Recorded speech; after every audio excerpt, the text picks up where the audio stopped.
Bismillahirrahmanirrahim. Last time we discussed about action potential. We discussed action potential in the nerve fiber or the muscle fiber.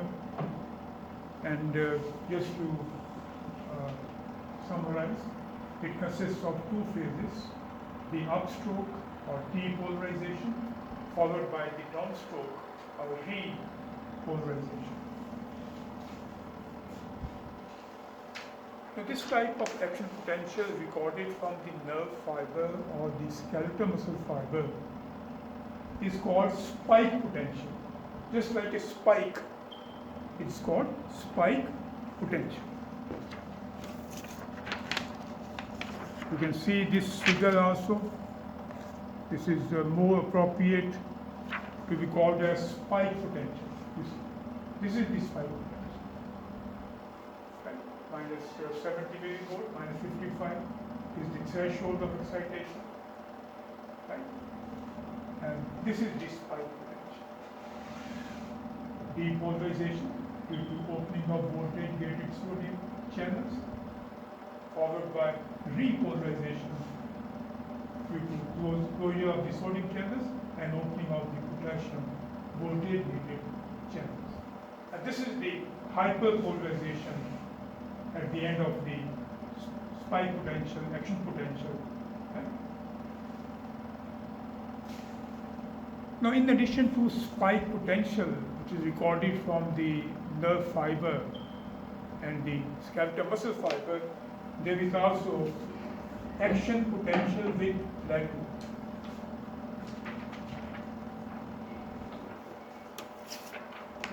There is action potential with plateau. Action potential with plateau. This is the action potential with plateau. You can see in this figure. Right? You see rapid depolarization, the plateau phase, and then there is rapid repolarization. So rapid depolarization, plateau phase, and then there is rapid repolarization. So this is the action potential with plateau, recorded from the cardiac muscle, and also visceral smooth muscle. So cardiac muscle and visceral smooth muscle, from these two tissues, there is the recording of the action potential with plateau. So this rapid upstroke or rapid depolarization is due to opening of voltage-gated sodium channels. We discussed about these channels in the mechanism of the generation of the action potential or the spike potential. So opening of voltage-gated sodium channels, also called fast sodium channels, their opening results into rapid sodium influx. Inside becomes positive, and this is the depolarization. Then comes the plateau phase. You see, the plateau phase is due to opening of slow calcium sodium channel. Plateau phase is due to opening of slow calcium sodium channels. So result will be influx of calcium and sodium. So plateau phase is recorded. You see the positivity inside the membrane, inside the fiber is maintained. So plateau phase is due to slow influx of calcium and sodium through activated slow calcium sodium channels. And this will maintain the positivity inside the fiber, cardiac muscle fiber, right? And this is the plateau phase. So it is followed by rapid repolarization. It is due to activation of voltage-gated potassium channels, resulting into rapid potassium efflux, resulting into rapid potassium efflux. So this is repolarization, rapid repolarization. It is due to potassium efflux through activated, through opened voltage-gated potassium channel. So rapid depolarization due to activation of fast sodium channels, resulting into rapid sodium influx. Plateau phase is due to activation of slow calcium sodium channels, resulting into slow influx of sodium, calcium and sodium, to give the plateau phase. And then there is a rapid repolarization due to rapid potassium efflux through voltage-gated potassium channel. So this is the action potential with plateau recorded from which tissues? The cardiac muscle, the ventricular muscle, and the visceral smooth muscle. So keep in mind the two types of the action potentials: spike potential recorded from the nerve fiber and skeletal muscle fiber, and the action potential with plateau recorded from the ventricular muscle, the cardiac muscle, and also the visceral smooth muscle. Next, I'll discuss about the role of calcium ions in membrane excitability. The role of calcium ions in membrane excitability. Calcium ions are present in the extracellular fluid. Calcium ions are present in the extracellular fluid. We discussed the structure of the voltage-gated sodium channels having an activation gate on the outer side, right? But these voltage-gated sodium channels are protein channels composed of proteins, and these proteins are negatively charged. So the proteins in the sodium channels are negatively charged. Calcium ions in the extracellular fluid bind with negatively charged proteins in the sodium channels, resulting into complete closure of activation gate of these channels at rest. So calcium ions in the extracellular fluid bind with the protein, negatively charged proteins in the sodium channels, and this results into complete closure of activation gate of sodium channels at rest. So binding of calcium with the proteins of the sodium channels, it results into complete closure of the activation gates in the voltage-gated sodium channels.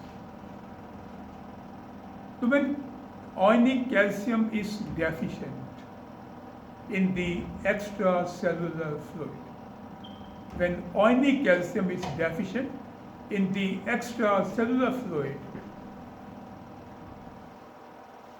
complete closure of activation gate of sodium channels at rest cannot occur.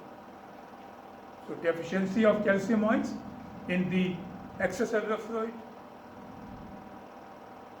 complete closure of activation gate of sodium channels cannot occur. So sodium ions from extracellular fluid, it leaks into the nerve fiber,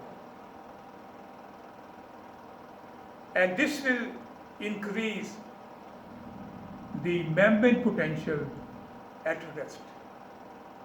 I mean, membrane potential at rest, it becomes near to the threshold of activation, and that is about -55 millivolts. So because of the incomplete closure of activation gate due to deficiency of calcium ions in the extracellular fluid, the sodium ions leak from ECF into the nerve fiber. This will increase the membrane potential at rest.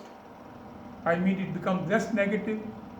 How much less negative? It becomes near to the threshold of excitation, threshold of activation, that is minus 55 millivolt. So nerve fibers become more excitable. Nerve fibers become more excitable. So keep in mind, when there is hypocalcemia, there is deficiency of calcium ions in the extracellular fluid, hypocalcemia, there will be hyperexcitability of the nerves. Nerves become more excitable when there is hypocalcemia or deficiency of ionic calcium in the extracellular fluid. So don't forget that hypocalcemia, it results into hyperexcitability of the nerves.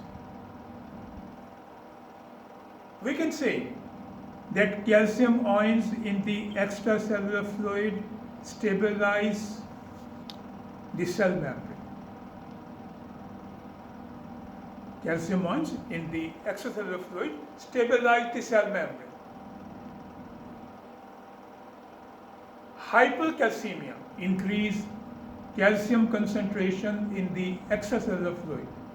Hypercalcemia, it results into decreased excitability of the nerve fiber. Hypercalcemia, increased calcium ion concentration in the ECF. It results into decreased excitability of the membrane or nerve fiber. So hypercalcemia, increased excitability of nerve fiber. Hypercalcemia results into decreased excitability of the nerve fiber. So this was about the role of calcium ions in the nerve excitability. Right. Next, I'll discuss about propagation or conduction of action potential along the nerve fiber.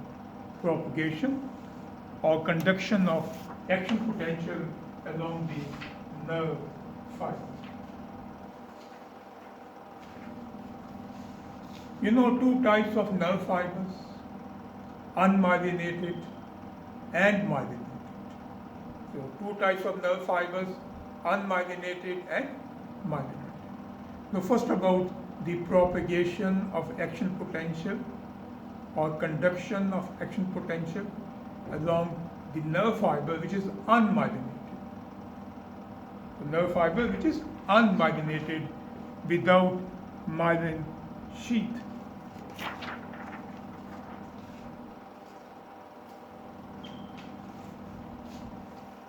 You see, this is the nerve fiber, of course, unmyelinated, having the resting membrane potential. And you know, during resting membrane potential, inside is negative with respect to outside. So when nerve fiber is having resting membrane potential, inside is negative with respect to outside. So this is the nerve fiber having resting membrane potential, or you say nerve fiber is polarized. Nerve fiber is polarized. Here, a threshold stimulus is given. A threshold stimulus is given to this nerve fiber. Or you say this part of nerve fiber is excited or depolarized. So this part of nerve fiber where you excited, it becomes excited, and this part becomes depolarized. Now what happens? That local circuit of current is established between depolarized part and the adjacent polarized part. You understand? This part where you apply the stimulus becomes excited, becomes depolarized. You see? Inside becomes positive, outside becomes negative. So this part becomes depolarized or excited. Inside become positive, outside become negative. And this is called depolarization, and this part becomes depolarized. I told you a local circuit of current is established between depolarized part and the adjacent polarized part. You see this? This part is polarized. This part is depolarized. This part is depolarized and this part is polarized. So a local circuit of current is formed between depolarized part and the adjacent polarized part.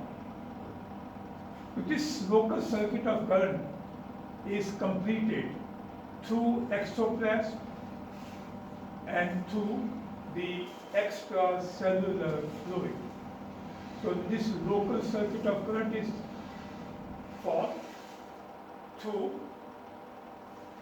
the exoplasm, the cytoplasm of the exon, nerve fiber, and the extracellular fluid. This is the local circuit of current. The current flowing out through the polarized part, it results into opening of voltage gated sodium channel. So the current flowing out to the polarized part, it results into opening of voltage gated sodium channel. When these channels are activated, opened, there will be sodium influx, and the part which was polarized due to sodium influx, it becomes depolarized. So the part which was polarized due to sodium influx, it becomes depolarized. Now, another local circuit of current is formed between newly depolarized part and the adjacent polarized part. So a new local circuit of current is formed between newly depolarized part and the adjacent polarized part.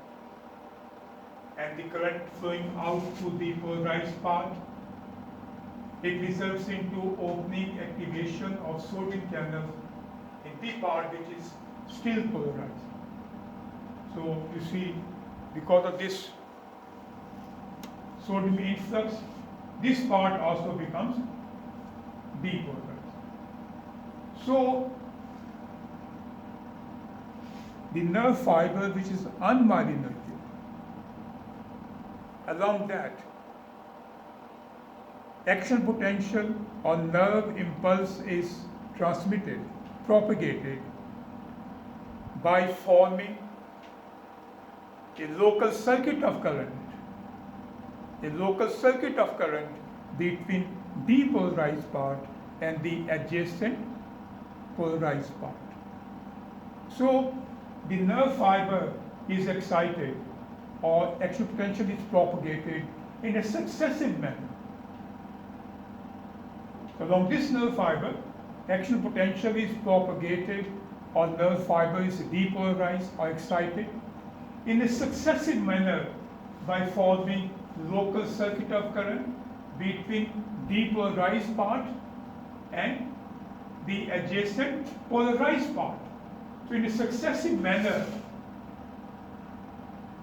the nerve fiber is excited, or you say there is propagation of action potential along the nerve fiber which is unmyelinated.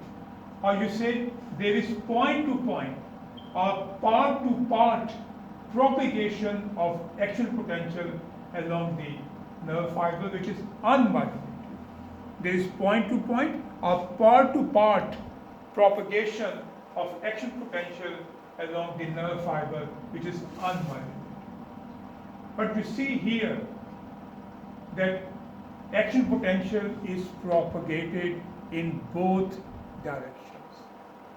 You see, this part is depolarized, local circuit of current is formed between depolarized part and the polarized part. This side also, and also on that other side, there is a local circuit of current is formed between depolarized part and polarized part. So action potential is propagated along the nerve fiber in both directions. In both directions. So this was about the propagation of the nerve impulse or action potential along the nerve fiber which is unmyelinated. Which is unmyelinated. Now we discuss about the propagation of action potential in the nerve fiber which is myelinated. So propagation of action potential in myelinated nerve fiber.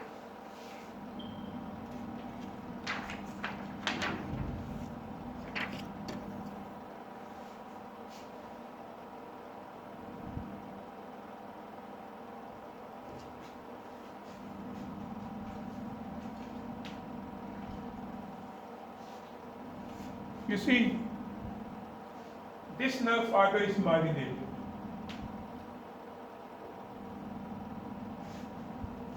Myelin sheath is insulated.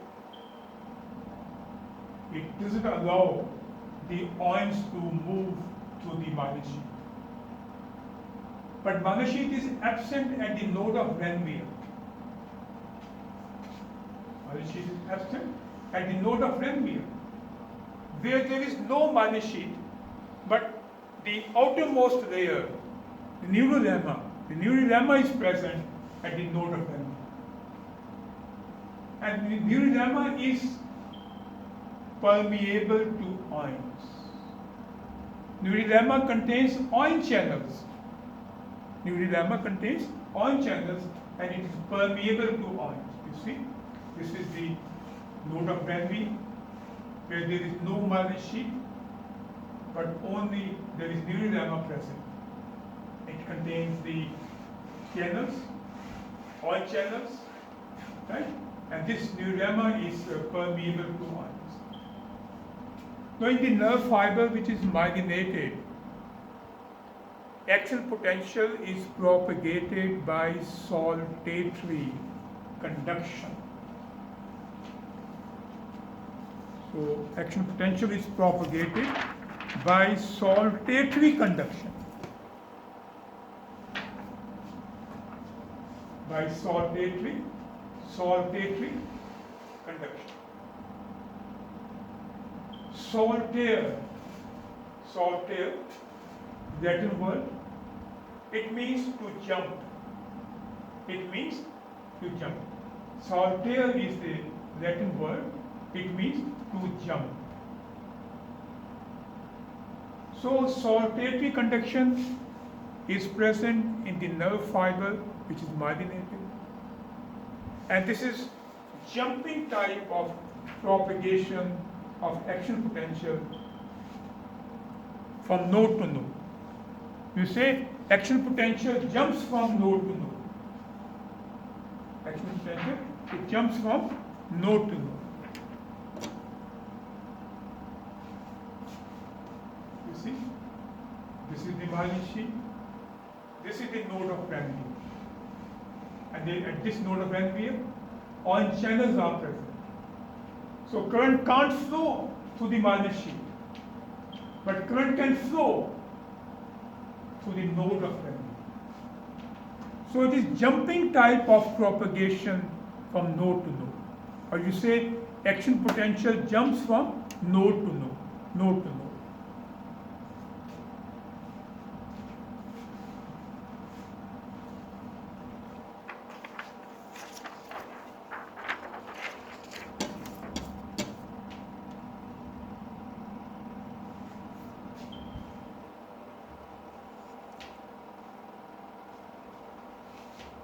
This is the Miley sheet.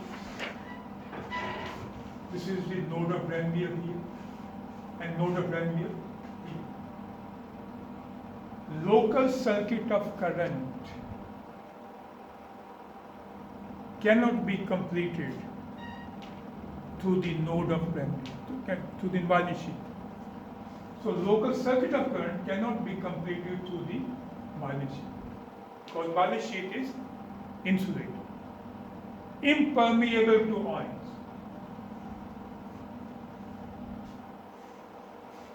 We excite the nerve fibers myelinated at the node of Ranvier to produce action potential. At this node, there is production of action potential. Or you say, this node of Ranvier, it becomes depolarized. This node becomes depolarized. Local circuit of current cannot be completed through the Miley sheet because it is an insulator. So local circuit of current is completed between the depolarized node of Ranvier and the polarized node of Ranvier. This local circuit current is completed between the depolarized node of Ranvier and the polarized node of Ranvier. In this way, this circuit is completed, of course, through the exoplasm and through the extracellular flow. So, local circuit of current we discussed in the propagation of nerve impulse action potential. It is not completed. It can't be completed through the Miley sheet, but it is completed through the node of Ranvier. So there is formation of local circuit of current between the depolarized node of Ranvier and the polarized node of Ranvier. So in this way, this node which was polarized before, it becomes depolarized. This node which was polarized before, now it becomes depolarized. And again you see there will be local circuit of current with this node and the next node.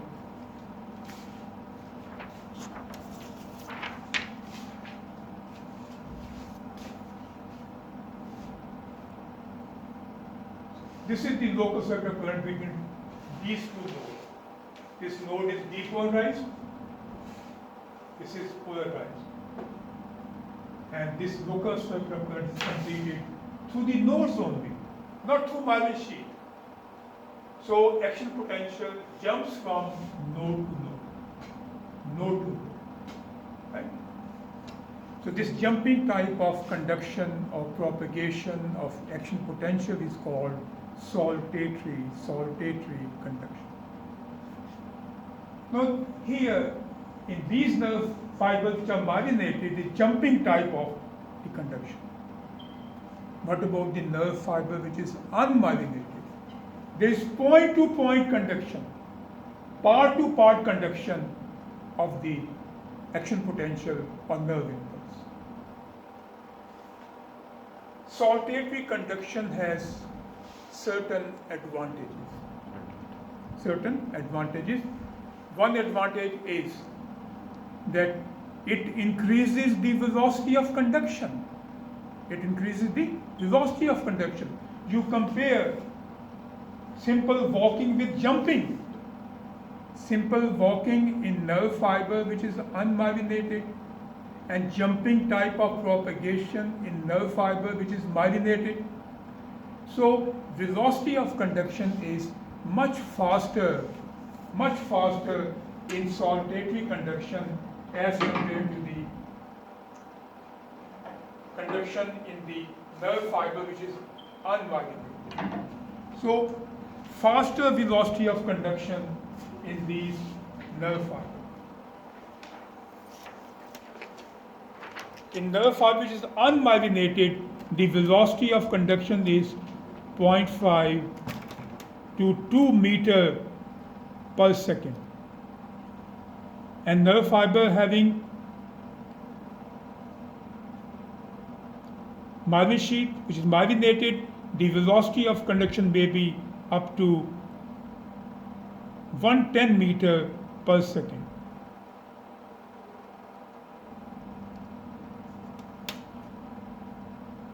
Right? So velocity, you see, we compare the velocities in nerve fibers unmyelinated, just 0.5 to 2 meter per second. And nerve which is myelinated nerve fiber, velocity is much faster, that is 110 meter per second. The second advantage is that in saltatory conduction, energy is conserved. Less energy expenditure, energy is conserved. Now when there is propagation of action potential along nerve fiber, there is sodium influx, potassium efflux, right? Now in nerve fiber which is unmyelinated, every point, every part is depolarized. In saltatory conduction, only nodes of Rennes-Weir are depolarized, not the internode. Only nodes are depolarized in saltatory conduction. So after the propagation of nerve impulses, action potentials in saltatory conduction, less ionic movement, less activity of sodium potassium pump to re-establish the ionic concentrations. So less work to be done by the sodium potassium pump to re-establish the ionic concentration across the membrane. So in saltatory conduction, less energy expenditure, energy is conserved. In nerve fiber which is unmyelinated, all the points, all the parts are depolarized. So more ionic movement, more activity of sodium pump will be required to re-establish the ionic composition. So two advantages of saltatory conduction: the faster velocity of conduction, it may be up to 110 meter per second, and the other advantage is that energy is conserved, less energy expenditure in saltatory conduction, right?